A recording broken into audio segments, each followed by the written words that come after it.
What is up, everybody? Skratch coming up with another Raid Shadow Legends video. This is going to be an account takeover. A lot of times I'm getting this message from people. Skratch, can we see a different clan boss team that's not Unkillable? Because that's pretty much everything that we are seeing online, on YouTube. We're not seeing any different teams, and there is a reason for it. Unkillable teams are the easiest teams in the game. You're getting the speeds, bang, you're doing 2 or 1 key Ultra Nightmare without a problem. The reason why Unkillable is the meta is because you need to have better champions and much crazier gear to do high defense teams and achieve great results, or at least to be equal with the damage from an Unkillable team. And we have quite a few Unkillable champions at the moment. The whole idea is that 2-3 years ago we were not playing around with Unkillable teams. And what we're doing on this account today, guys, because that's why I'm doing it as a video, because a lot of you guys have been requesting this. We're gonna do a non-Unkillable team. I'm gonna walk you through the entire process of what you need in order to get decent results. What buffs you need, what debuffs you need, because this is very, very important. And probably a lot of you guys might be in the situation where you have quite a few good champions for clan boss and you don't know what you need to make the team, right? So I'm gonna try to explain you everything. Looking at this account, honestly, there's so many champions, even I had some issues thinking about, like, should I use this, should I use that? Maybe I'm gonna use this in this and the other champion, but then, no matter how I'm playing it around, it's lacking something, because we don't have the very strong champions that bring in multiple key things to the team, okay? That's why it's so much harder to make it work. But we're gonna get it done because we have quite a few solid champions. Battle Khazar, we have Sepulture Sentinel, Jintoro, we have Venomage, we have Skull Crusher, Toragi, Geomancer, Anax, Ferrokin the Fat, we have Gothica Roniri. So many awesome champions. So we're gonna come up with something that hopefully will allow us to 3 key Ultra Nightmare. You heard that right. At the moment, he's not even doing Ultra Nightmare, okay? He's doing Nightmare and Brutal. It's so much harder without Unkillable teams, guys. Now, just a bit off topic, if you guys haven't joined my Discord just yet, the link will be in the description down below or in the pinned comments. If you have any questions whatsoever about the game, you need help to decide with your teams or stuff like that, definitely head over, check out the rules, click on the emoji to get verified and gain access to the server so you can see the rest of the channels. And it doesn't really matter with what you need help, feel free to post it in the right channel. So if you need help with the clan boss, go to the clan boss channel and post your questions there. Now, for the rest of you guys that are interested in account takeovers, I'm getting this message a lot as well. I've never really put it in a video, but if you go on my Discord, you have the account takeover channel right here, designated to it. You're gonna find pretty much all the information. If you are interested in this, you're gonna have to DM me. And this is the takeover price list right here for pretty much everything that is in the game, okay? Now that we covered that, let's move over to build the clan boss team. The very first thing that you gotta prioritize is having decreased attack, okay? Without decreased attack, your team is gonna get hammered because the clan boss hits very hard with the A1 and the A2. Attack down does not affect the stun. That is based on your champion's HP. The higher the HP, the more damage the clan boss will deal on the stun. So you want to have high defense, lower HP on there. Then we want to prioritize in having defense down as a debuff as well. Preferably weaken if you can. Poisons, HP burn, anything that can help us with the damage. Defense down, attack down are essential. Without them, you're not going to do much. In terms of buffs, this is where it comes in play, how much damage we're going to be able to achieve, how long we're going to be able to survive in clan boss. Now, there are all sorts of different strategies that we've made over the years, double ally protection, going on a 4-to-3 ratio with multiple champions, landing the buffs at the right order, kind of like tuning your team. It's nothing new about this. It's been in the game way before the calculators and stuff like this. We just had to think a bit more when we were doing them. It was a bit harder. But we want to have increased defense. Very, very important for your team to survive longer. Then, ally protection. Preferably, if you can, have strengthen, have a shield. Unfortunately, no matter how we're going to play it around here, we're not going to have a double ally protection. we're not gonna have shield, we're not gonna have strengthen. The reason for it, I don't have Brogni, I don't have Valkyrie, I don't have the crazy champions that will keep my team alive for a long period of time. So I decided to go with a self-healing team, right? And to deal as much damage as fast as possible. So I'm gonna bring in 2 DPS instead. And I do need to have the right debuffs. It's a bit hard to select everything, you know? So the team that we are going to use today, guys, is gonna be this one right here. We're gonna have Sepulchre Sentinel going on a 4-to-3 ratio. She's gonna do that on the second AoEs. Like this, we're gonna be blast proof for Spirit Affinity. We're gonna be covered for the stuns, no matter which champion is gonna take the stun.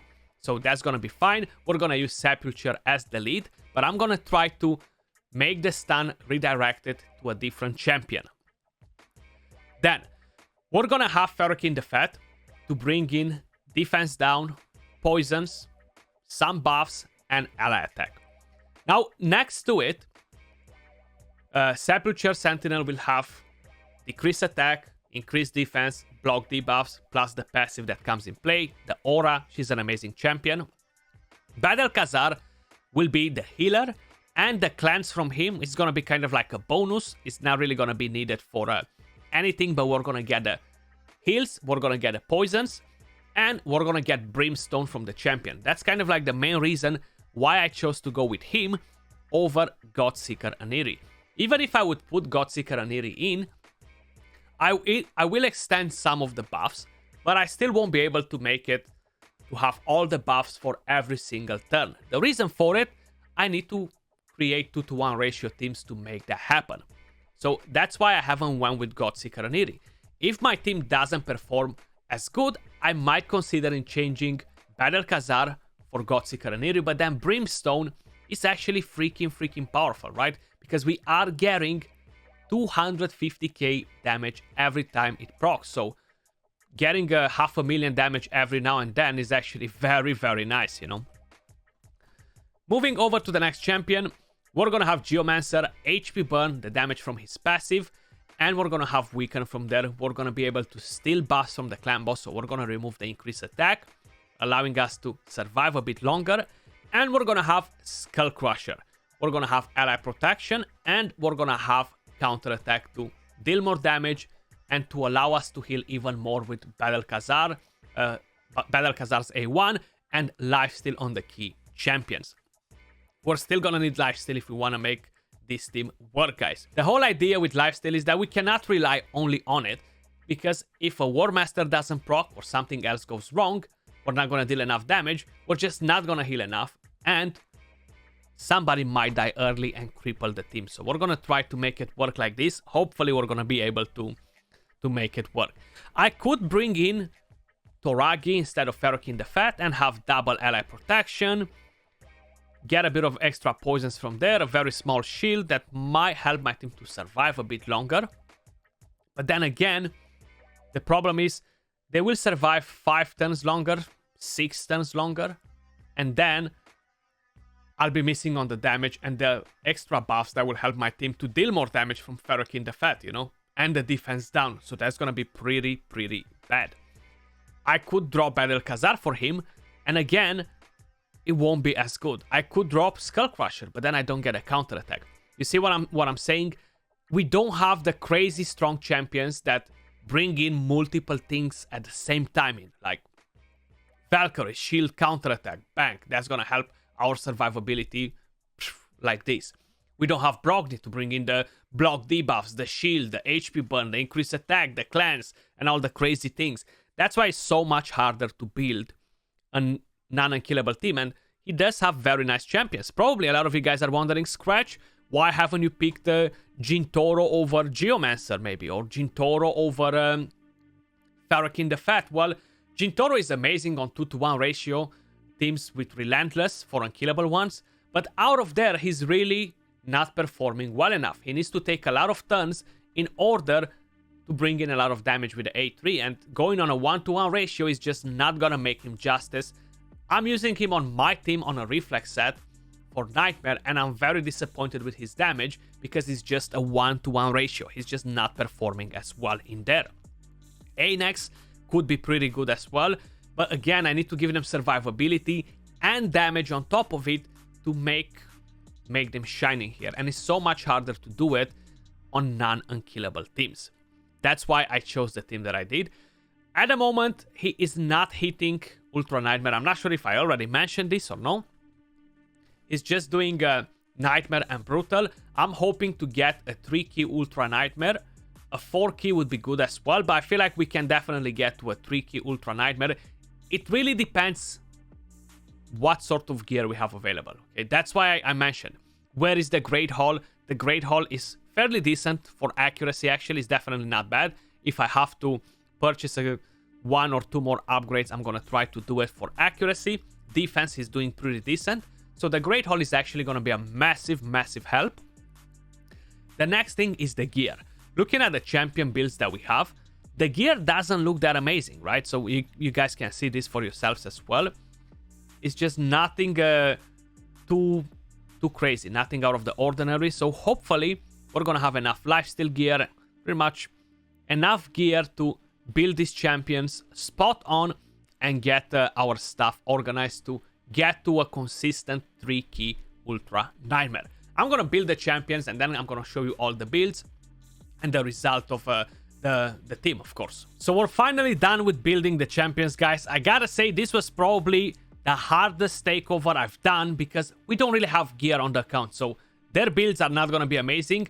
And I'm actually feeling concerned about a 4-key UNM with the gear that he has. I'm pretty sure we're gonna get there, but we weren't able to build any of them on lifesteal, unfortunately. I think we managed to do one champion, but their stats are not amazing in terms of survivability, not amazing in terms of what we can get out of them. So I'm quickly gonna show you the builds on every single one of them. This is the Battle Khazar.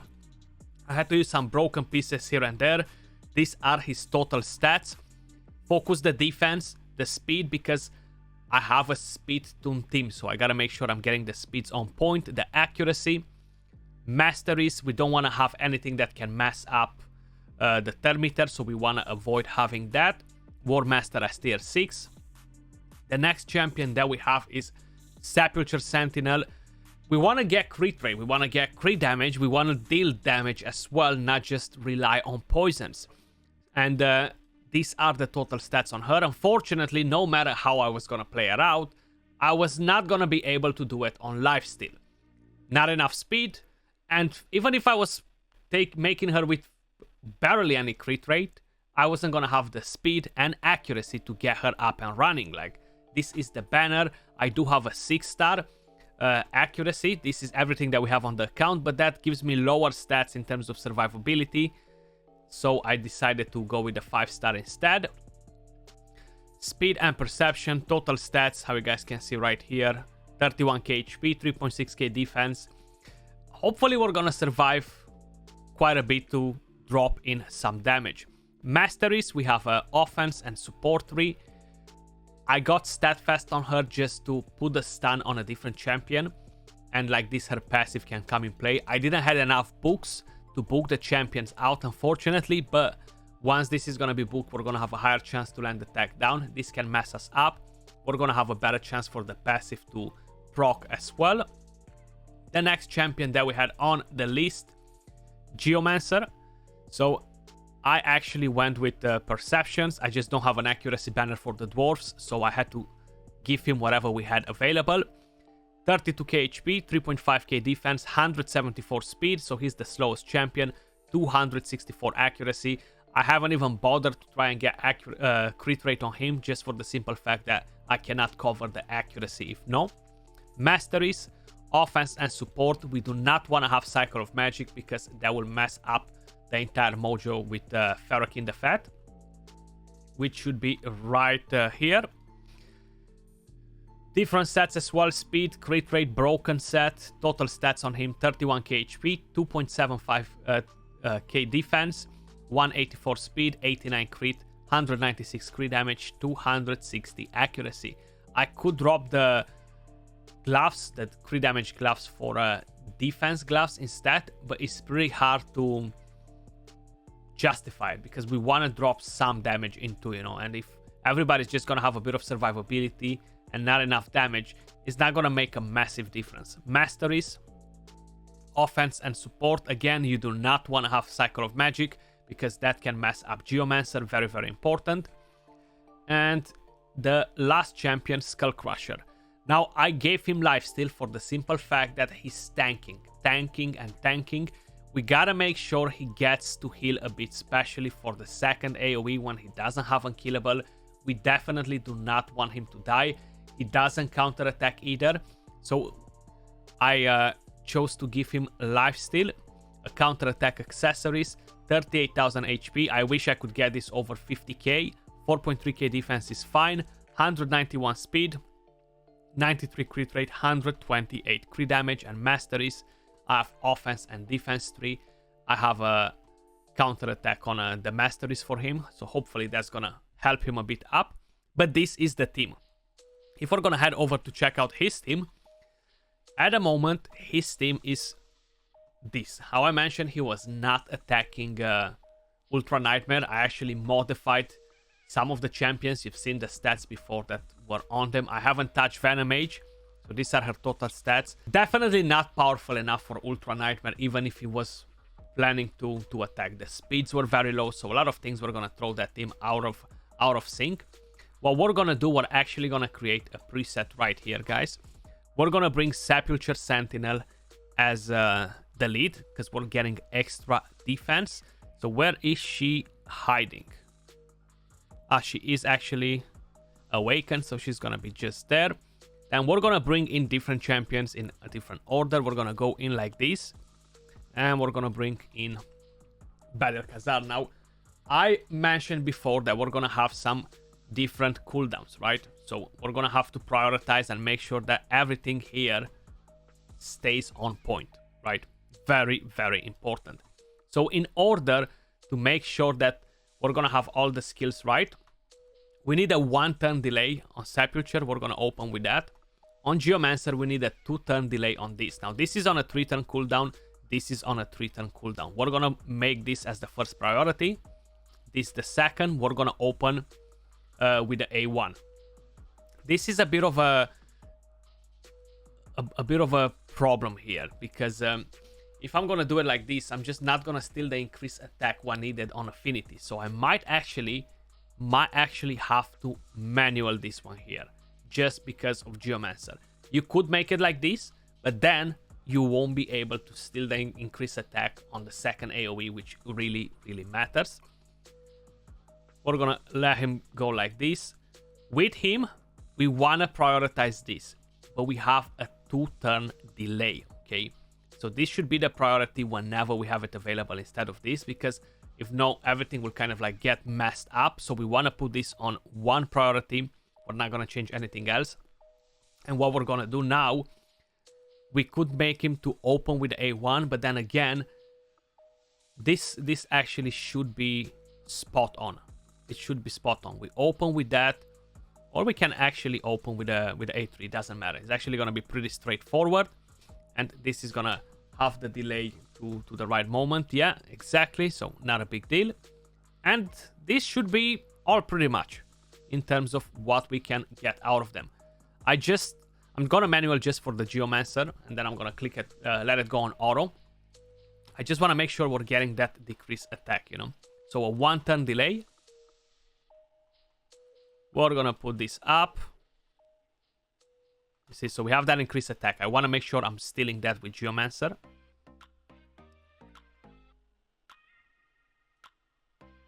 We're gonna use that. We're gonna use this. Get some extra stats. Got a smite up and running, so we want to use this. And then the next turn I want to use the A1 with the Geomancer just to be spot on. We're gonna place this, so now even if we have spirit, we're gonna be safe, you know. But that's gonna happen pretty much every time. He's gonna lose the Unkillable on the second AoE, so that's gonna be pretty dangerous too, you know. And now we're actually gonna use this. There we go.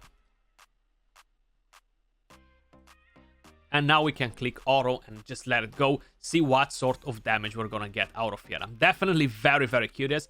If the stun is actually gonna stay now on Ferrokin just for the affinity. So that's gonna be perfect because it will allow the team to survive a bit longer, you know. So we have that increased attack. We got the HP burn. We got everything that we need.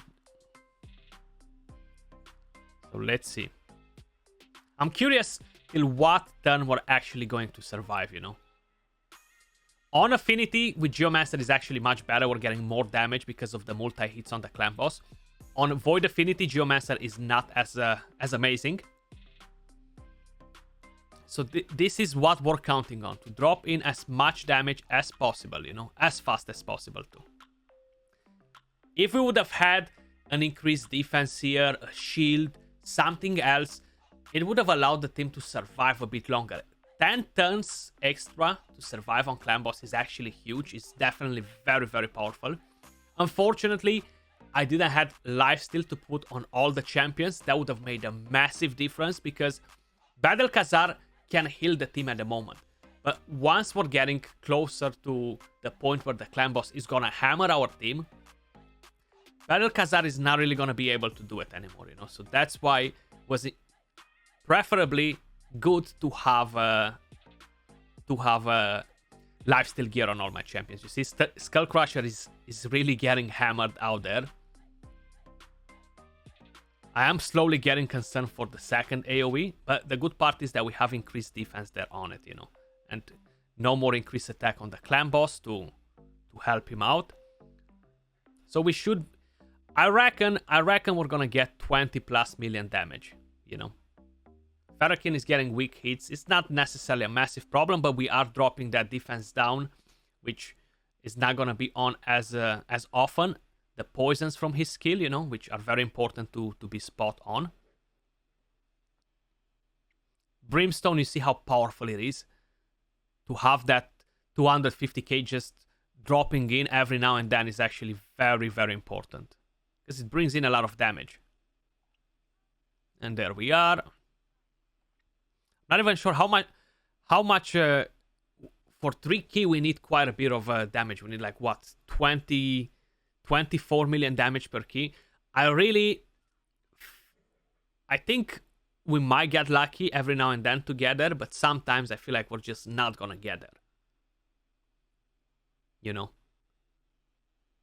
Look how much damage is the clan boss doing already, and the main issue is that we just don't have better gear to tank the champions. More defense, more HP is so important to get that up and running, you know. And then if we would have had some nicer champions in terms of better kits, you know, to bring in shield, strengthen, or to allow us to do something a bit more exotic, it would have been much better. This is literally the very classic 1-to-1 ratio team, you know.